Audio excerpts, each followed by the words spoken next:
indulge me in a brief TikTok with some negativity, which I don't normally do. But I just want to say this.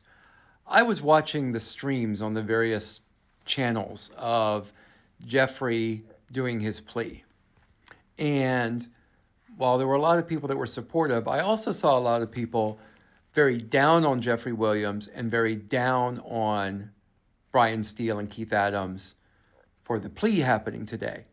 Because after all, we're winning. A couple of things. As I've said before, a decision on whether or not to take a plea is a very personal thing. And you and me, we are not in Jeffrey Williams' shoes. And yes, we thought we were winning. And yes, even if, God forbid, a jury verdict would come in against us, there are so many appealable issues. But those are all risks. Those are all big risks. And here, Jeffrey Williams clearly decided to take a gamble on a non-negotiated plea with the judge in order to hopefully be able to go home today, and his gamble paid off. And yes, he had to plead guilty or nolo in order to do that.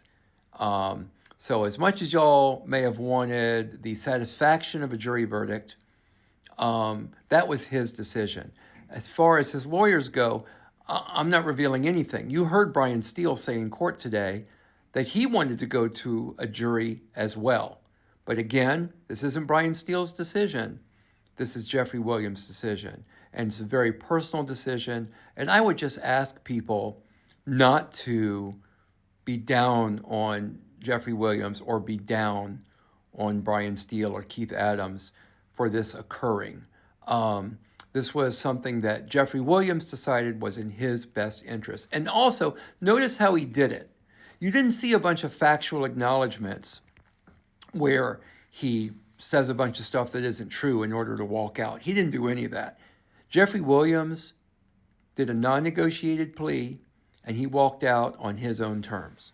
And we should all celebrate that and not be upset about it. And one last thing. We've been in that courtroom together for about 2 years. You saw my reaction when folks went after Misty Williams. You know, 2 years together in tight quarters, we're family in there. Please don't go after folks in there, okay? You don't know what they're going through. It's a tough situation. Let's give everybody a break.